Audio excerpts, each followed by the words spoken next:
एक तरफ है कैपिटल हिंद तो दूसरी ओर है पंजाब के किंग्स। दोनों टीमों की रहेगी कोशिश कि किसी भी तरह हासिल करे 2 पॉइंट्स।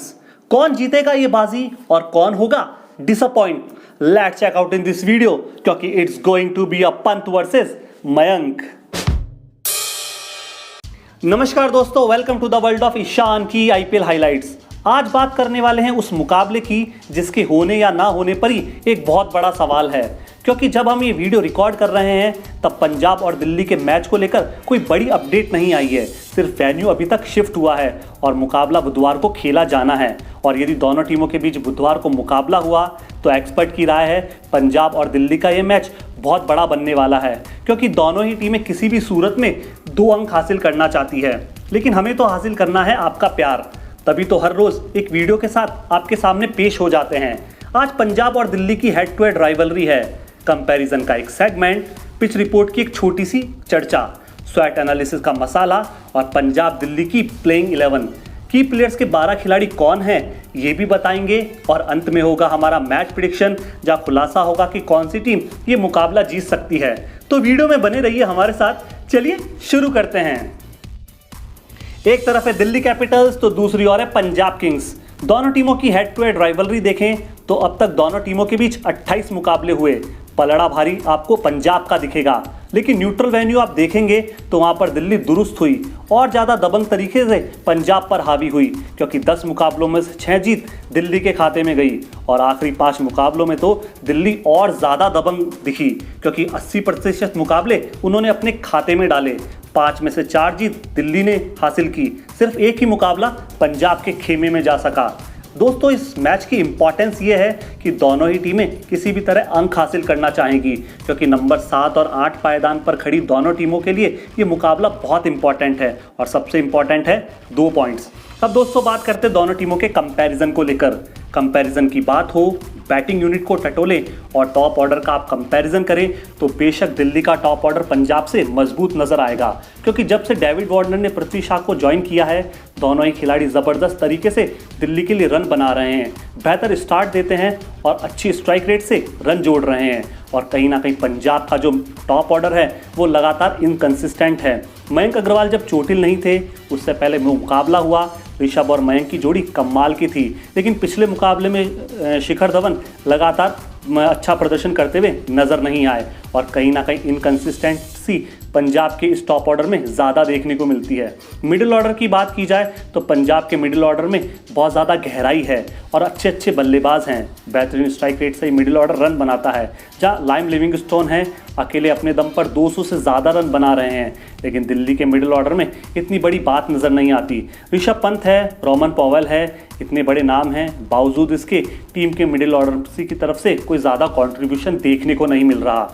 ओवरऑल आप बॉलिंग यूनिट को आप देखेंगे तो बेशक पंजाब की बॉलिंग यूनिट आपको ज़्यादा अच्छी लगेगी, लेकिन इतनी समानता आपको दिल्ली की बॉलिंग यूनिट में भी दिखेगी, क्योंकि दोनों की बॉलिंग यूनिट में अब तक दोनों ही टीमों ने बराबर विकेट लिए हैं विपक्षी टीमों के। लेकिन स्पिन डिपार्टमेंट की बात की जाए और ब्रेबॉन का जब पिच है और वो स्पिनर्स को सपोर्ट कर रहा है तो यहाँ पर दिल्ली के पास ज़्यादा अनुभवी स्पिनर हैं। कुलदीप यादव, अक्षर पटेल की फिरकी विरोधियों पर हावी होती है और पिछले 2 मुकाबले जब दिल्ली ने यहाँ खेले कुलदीप यादव दोनों ही मुकाबलों में मैन ऑफ द मैच भी रहे। ओवरऑल परफॉर्मेंस की बात की जाए तो दिल्ली ने अब तक यहाँ पर 5 मुकाबले खेले, 2 में जीत मिली और 3 में उन्हें हार का सामना करना पड़ा, जबकि पंजाब ने 6 मुकाबले खेले हैं, 3 जीते हैं और इतने में ही उन्हें हार का सामना करना पड़ा। कैप्टेंसी की बात की जाए तो मौजूदा वक्त में मयंक अग्रवाल ऋषभ पंत पर हावी होते हुए नजर आ रहे हैं। उनकी कप्तानी में मैच्योरिटी दिख रही है और कहीं ना कहीं उनके डिसीजन टीम को फ़ायदा पहुंचाते हुए भी दिख रहे हैं। अब दोस्तों बात करते हैं पिच रिपोर्ट की, जहां पर मुंबई का ब्रेबॉर्न स्टेडियम। पुणे से अब शिफ्ट हो गया मैच ब्रेबॉर्न में। बैटिंग विकेट है, स्पिन फ्रेंडली कहा जाता है, यहाँ पर हाई स्कोरिंग रन देखने को मिल सकता है। और जब रात का मुकाबला है और आजकल ड्यू फैक्टर कमाल नहीं कर सकता तो कहीं ना कहीं एक्सपर्ट की राय है कि अगर आपके पास बॉलिंग यूनिट बढ़िया है तो टॉस जीतकर आप पहले बल्लेबाजी करें, बोर्ड पर अच्छा स्कोर लगाएं और उसे डिफेंड करें। अब तक 8 आईपीएल के मुकाबले इस मैदान पर खेले जा चुके हैं। पहले बल्लेबाजी करने वाली टीम के खाते में 4 मैच गए और इतने ही मुकाबले उस टीम ने जीते जिसने पहले गेंदबाजी के विकल्प को चुना। एवरेज स्कोर यहाँ पर 180 से भी ज़्यादा का बनता हुआ दिख रहा है। तेज गेंदबाजों के लिए पिच बहुत मददगार है। 64 विकेट ये बताते हैं कि इस पिच पर तेज़ गेंदबाजी आक्रमण कितना असरदार साबित होता है। लेकिन पिछले 2 मुकाबलों से देखा गया स्पिन गेंदबाजी भी बहुत ज़्यादा इम्पैक्ट छोड़ते हुए नजर आ रही है। पिछले मुकाबले में ज़बरदस्त स्पिन गेंदबाजी इसी मैदान पर देखी गई। दिल्ली और पंजाब ने 2-2 मुकाबले अब तक इस मैदान पर इस सीज़न में खेले हैं। दिल्ली ने दोनों ही मुकाबले जीते हैं, जबकि पंजाब को एक मुकाबले में हार का सामना करना पड़ा। अब दोस्तों बात करते हैं दोनों टीमों की स्ट्रेंथ और वीकनेसेस के बारे में। दिल्ली कैपिटल्स की सबसे बड़ी स्ट्रेंथ है कि उनके ओपनिंग पेयर ज़बरदस्त फॉर्म में है, फियरलेस है, बेहतरीन स्ट्राइक रेट से रन बनाता है और अच्छा एवरेज भी दिखता है। पावर प्ले में टीम को अच्छी शुरुआत डेविड वार्नर और पृथ्वी शॉ के द्वारा देखने को मिलती है। टीम की बॉलिंग यूनिट भी एक्सपीरियंस नज़र आती है और कहीं ना कहीं पंजाब के सामने बॉलिंग यूनिट हल्की सी मुझे भारी पड़ती हुई दिख रही है। लेकिन टीम की कुछ वीकनेसेस है। वीकनेसेस में है मिडिल ऑर्डर जो ऑफ इन कलर है, लगातार फेल हो रहा है, टीम के लिए कंट्रीब्यूट करता हुआ दिख नहीं रहा। कप्तान ऋषभ पंत को एक कप्तानी पारी खेलनी होगी। रोमन पॉवल को भी अपना जलवा दिखाना होगा, क्योंकि लगातार काफ़ी मैचेस से दिल्ली का मिडिल ऑर्डर फेल ही होता हुआ नज़र आ रहा है। अपॉर्चुनिटी में बेशक पृथ्वी शॉ के लिए बहुत बड़ी अपॉर्चुनिटी है, सरफराज खान जैसे खिलाड़ियों के लिए बहुत बड़ा मंच है और ये अगर परफॉर्मेंस करेंगे तो आगे आने वाले बड़े टूर्नामेंट में इन खिलाड़ियों को रिकमेंड किया जा सकता है। थ्रेट की बात की जाए तो ऋषभ पंत की कप्तानी एक सबसे बड़ा सवाल है और चिंता का विषय भी है दिल्ली टीम के लिए। पंजाब किंग्स की स्ट्रेंथ के बारे में बात करें तो उनकी सबसे बड़ी स्ट्रेंथ है कि इनके पास बैटिंग लाइनअप बहुत अच्छी है और इस बैटिंग लाइनअप में गहराई भी है और बहुत सारे मैच भी ना इस टीम में एक साथ आपको देखने को मिलेंगे। इतनी सारी खूबियां होने के बावजूद भी पंजाब 6 मैचों में से 3 हारी है और कहीं ना कहीं वो हार का कारण रहा है वीकनेसेस, जो हम चर्चा करने वाले हैं। क्योंकि कहीं ना कहीं बॉलिंग यूनिट आपको वीक नज़र आएगी।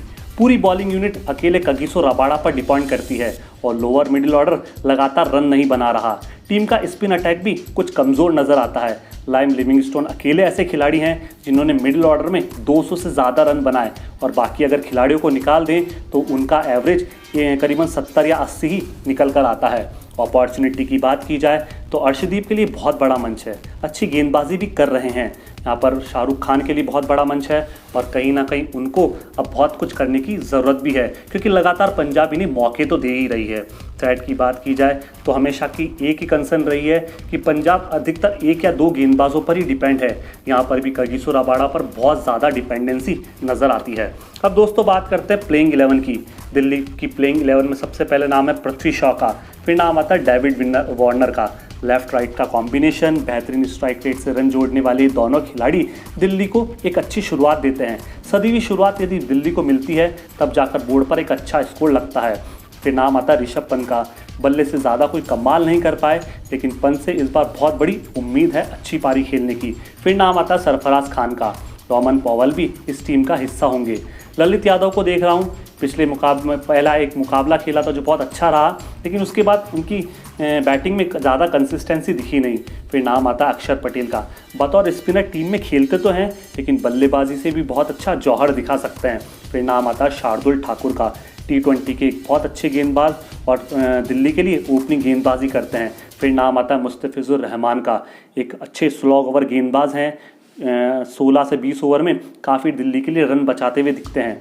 कुलदीप यादव है जिन्होंने ब्रेबॉर्न के 2 मैचों में लगातार बहुत अच्छा प्रदर्शन किया और मैन ऑफ द मैच भी रहे। At last but not the least Khalil Ahmed. हल्के से एक्सपेंसिव होते हैं, लेकिन दिल्ली को उनकी विकेट टेकिंग एबिलिटी पर पूरा भरोसा है। अब दोस्तों बात करते हैं पंजाब की प्लेइंग 11 के बारे में। पंजाब की प्लेइंग 11 में मयंक अग्रवाल हैं और उस साथ में होंगे शिखर धवन। पिछले मुकाबले में अंगूठे की चोट की वजह से मयंक बाहर थे, लेकिन माना जा रहा है कि अब मयंक जब फिट हैं, अवेलेबल हैं, तो डेफिनेटली प्लेइंग 11 का हिस्सा होंगे और एक बार फिर से पंजाब की कप्तानी करते हुए दिखेंगे। मुझे लगता है जॉनी बेयरस्टो की जगह भानुका राजपक्षे को यहाँ पर खिलाना जाना चाहिए, या फिर ऑडेम स्मिथ की जगह भानुका राजपक्षे की वापसी होनी चाहिए, क्योंकि पंजाब की तरफ से इन्होंने जब शुरुआती मुकाबले खेले बहुत अच्छा कंट्रीब्यूशन बल्ले से दिया, लेकिन उन्हें बाहर बिठाया जा रहा है क्योंकि कॉम्बिनेशन और प्लेइंग 11 मयंक अग्रवाल ढंग से बैठा नहीं पा रहे हैं। और कहीं ना कहीं जब भानुका राजपक्षे की टीम में वापसी होगी तो मुझे लगता है जॉनी बेयरस्टो और एडम स्मिथ में से एक को बाहर बैठाना जा सकता है। फिर नाम आता है लाइम लिविंगस्टोन का। मिडिल ऑर्डर को बहुत अच्छी तरह से संभाल रहे हैं और हर मैच में अच्छा कंट्रीब्यूशन भी दे रहे हैं। शाहरुख खान, जितेश शर्मा, राहुल चार, वैभव अरोड़ा, अर्शदीप सिंह और कगिसो रबाड़ा। पंजाब की प्लेइंग 11 में आपको ये खिलाड़ी भी दिखेंगे। अब दोस्तों बात करते हैं की प्लेयर्स की। दिल्ली की प्लेयर्स की सूची में हमने पृथ्वी शॉ को रखा है। डेविड वार्नर, ऋषभ पंत, शार्दुल ठाकुर, मुस्तफिजुर रहमान, कुलदीप यादव इस सूची में है। पंजाब की इस की प्लेयर्स की सूची में हमने मयंक अग्रवाल को रखा है। लाइम लिविंगस्टोन, शाहरुख खान, राहुल चहर, अर्शदीप सिंह और कगिसो रबाड़ा। और दोस्तों इन 12 खिलाड़ियों के दम पर दिल्ली और पंजाब का मुकाबला ज़बरदस्त बनेगा। अब दोस्तों बात करते हैं उस सेगमेंट की जिसका आपको हमेशा इंतज़ार रहता है। दिल्ली बनाम पंजाब का ये मुकाबला मुझे लगता है दिल्ली के खाते में जाएगा और दिल्ली इस मुकाबले को जीत सकती है। आपकी दोस्तों क्या राय है और आप क्या सोचते हैं, नीचे कमेंट बॉक्स में अपनी राय ज़रूर दें। शुक्रिया, बहुत बहुत धन्यवाद।